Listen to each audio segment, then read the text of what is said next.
precisa ter esse cuidado de buscar o médico. A gente vê cada vez mais, principalmente mães, levando adolescentes no urologista, né? Para uma orientação, nesse contexto, mais para uma orientação do início da vida sexual, prevenção de doenças sexualmente transmissíveis, mas mais falando sobre o que a gente estava abordando com relação aos hábitos que levam a gente a ter uma vida sexual mais longeva. Isso vai estar muito relacionado à prevenção de doenças cardiovasculares, né? Doenças metabólicas, como obesidade, como sobrepeso, obesidade e sobrepeso, né? Mas hipertensão, diabetes, distúrbio do colesterol, né? Que são decorrentes, muitas vezes existem causas genéticas, mas que muitas vezes são decorrentes de maus hábitos de vida, né? Então, ter essa preocupação de desde cedo se cuidar vai fazer, sem dúvida, com que esse paciente chegue lá nos seus 50, 60. A gente tem paciente no consultório de 80 anos que não precisa nem de medicação para ter ereção. Olha, que coisa, né? cabeça então, maravilhosa. Cabeça boa e saúde corpo boa. Bom também, né? Os vasos sanguíneos bons, as artérias funcionando bem. Então, tudo isso é decorrente, óbvio, né? Existem pacientes que têm alterações genéticas, mas boa parte do contexto está relacionado a esses hábitos desenvolvidos ao longo da vida do paciente. Então, dito isso, nem todo homem vai ter problema sexual ao longo do envelhecimento, né? Não são todos os homens, né?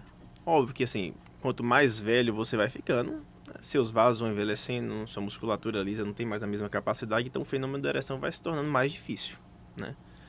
E talvez você precise ali de um medicamento, de um empurrãozinho para ter uma ereção, mas isso não é uma certeza, tá? A gente tem homens que chegam em idades avançadas, preservando a vida sexual, né? Sentindo prazer, mantendo relações, não só homens, casais, né? Eventualmente a gente encontra casais de idosos acima de 70, 75 anos com vida sexual ativa.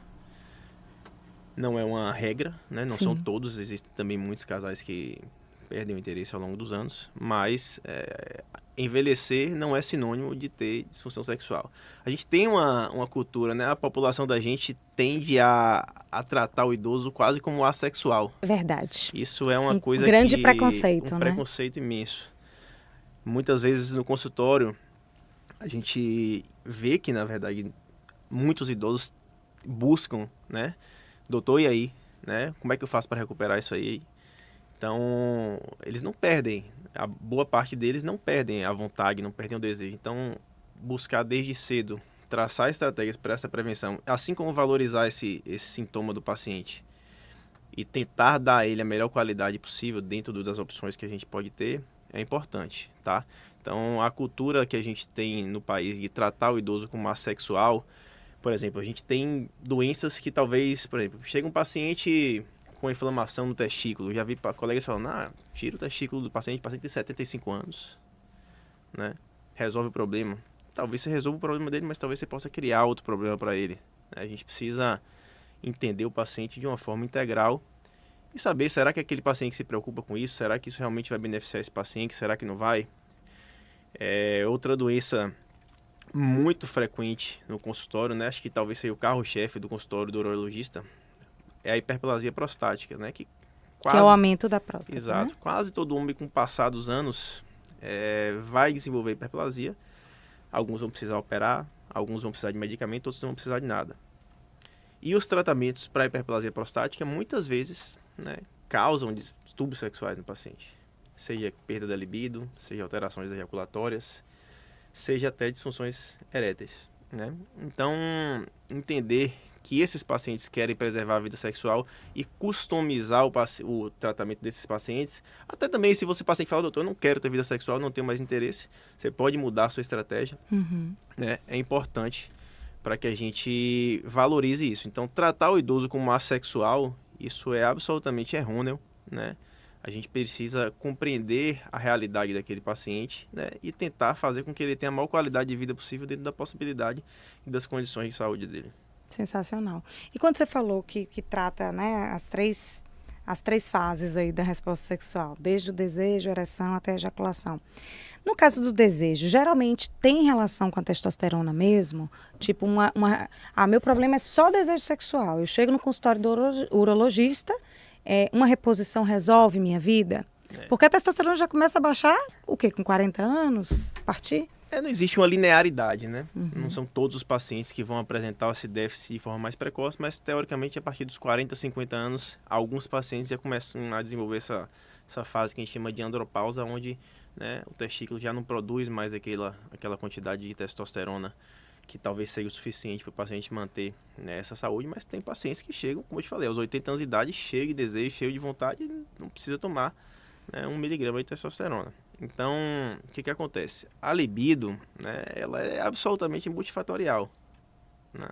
Então, você pegar um paciente aqui no seu consultório, chegar para ele e falar assim, ó, hoje chegou um paciente para mim, fala assim, doutor, estive na academia e o colega me falou, eu tô com testosterona de 400, né? Teoricamente, testosterona, o valor de referência para a gente é entre 300 e 800. Tô com testosterona com 400, o cara disse que tá baixa, né? E eu quero chegar a 800. Eu falei, ó, mas tá baixa por quê? Você tá sentindo alguma coisa? Qual é a sua queixa? Ele, não. Minha queixa que tá baixa. Você tem ereção, você tem desejo, você tem disposição? Tenho. Eu falei, não tá baixa, né?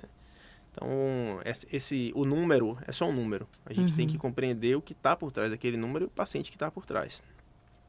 Então, compreender libido, você precisa entender como é que é a rotina do paciente, se o paciente tem uma rotina estressante, se não tem, o relacionamento tá bom. Se o relacionamento dele é bom, se ele vive em harmonia com a parceira dele ou com as parceiras, né, se ele for solteiro, se ele dorme bem, tá? Se ele pratica atividade física, se ele tem, enfim, se alimenta bem, se ele está em paz. Então, é muito comum a gente ver o paciente que está estressado, com problema no trabalho, ou, enfim, qualquer outra questão, a libido dele vai lá para baixo. Não necessariamente ele tem um problema hormonal, tá? Então, precisa ser abordado todo esse contexto, entender a situação do paciente. E, óbvio, se ele tiver necessidade de repor testosterona, né?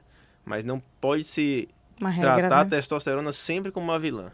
Se você não trata o paciente como um todo, se você não compreende as questões psicológicas relacionadas a isso aí, tá? A rotina, tudo isso. Eu costumo dizer a quase 100% dos meus pacientes, você precisa ter bem-estar. Não adianta você querer ter uma melhor ereção se você vai para uma relação já preocupado antes da relação com seu desempenho, você tem que curtir, você tem que se divertir, tá? Aquilo ali é o momento de você esquecer exatamente de tudo o que é ruim. Não é para você levar uma pressão por desempenho, uma pressão por você, né, surpreender. Eu acho que talvez as coisas, quando as pessoas tiverem é difícil, né? É muito fácil falar. Ah, meu filho, explicar isso é minha luta diária aí. Falar aqui é muito fácil, né? Transformar isso aí numa realidade para o paciente é mais difícil.